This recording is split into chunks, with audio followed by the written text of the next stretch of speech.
Assalamualaikum warahmatullahi wabarakatuh. Perkenalkan, nama saya Misha Anggraini, NPM A201081, dosen pembimbing Ibu Anita, sarjana farmasi. Di sini saya akan menjelaskan tentang sistem urinaria. Sistem urinaria adalah sistem terjadinya tempat pembuangan zat yang tidak digunakan oleh tubuh dan menyerap zat yang dibutuhkan oleh tubuh.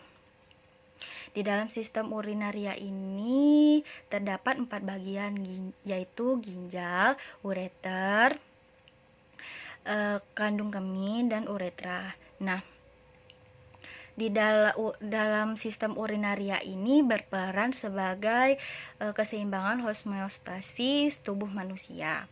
Yang pertama tadi kan terdapat ginjal. Nah, ginjal ini berbentuk seperti kacang merah yang berukuran seperti sekepal tangan. Struktur dari ginjal ini yaitu terdapat kapsul, korteks, medula, arteri, vena, piala ginjal, dan ureter. Terus di dalam ginjal ini terdapat terjadinya proses pembentukan urin.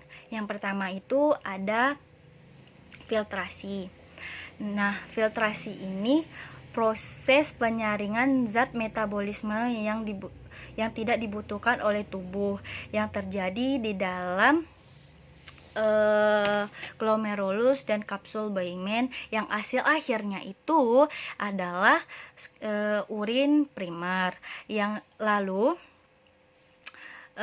masuk ke tahap yang kedua, yaitu reabsorpsi. Nah, reabsorpsi ini tempat di mana penyerapan kembali urin primer itu tidak sepenuhnya dibuang, tetapi akan diserap lagi di dalam proses reabsorpsi. Terjadinya reabsorpsi ini di dalam tubulus contortus proximal, yang mana hasil akhir dari reabsorpsi ini adalah urin sekunder. Yang terakhir itu masuk ke dalam proses sekresi atau augmentasi. Di sini urin sekunder tersebut akan diendap, dan di sini terjadinya proses augmentasi ini di dalam tubulus contortus distal. Hasil akhir dari proses augmentasi ini adalah menjadi urin yang sesungguhnya.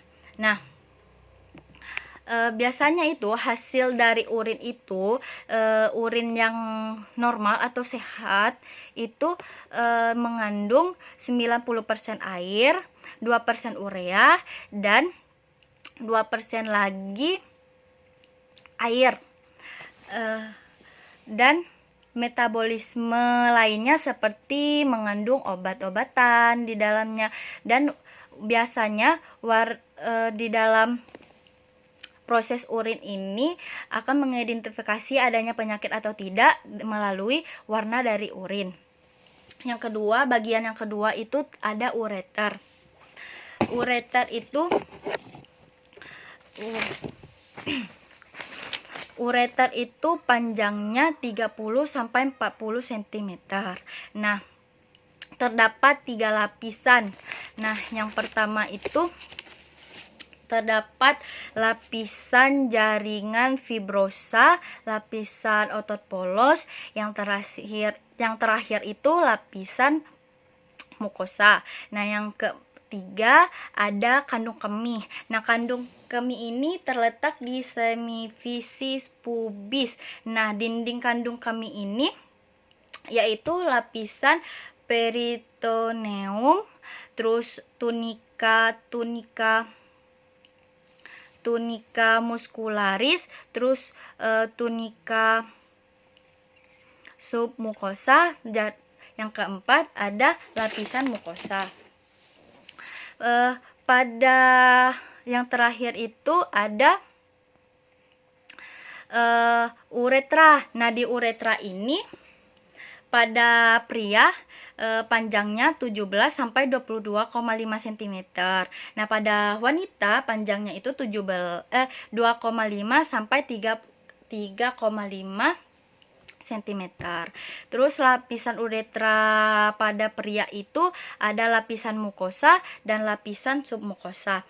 Terus yang pada wanita terdapat lapisan tunika muscularis, spongeosa, terus lapisan mukosa. Kalau fungsi uretra pada pria itu tempat mengalirkan urin dan sistem reproduksi. Kalau di uretra perempuan itu fungsinya itu hanya mengeluarkan urin. Mungkin itu saja yang dapat saya jelaskan. Saya tutup. Wabillahi taufiq wal hidayah. Wassalamualaikum warahmatullahi wabarakatuh.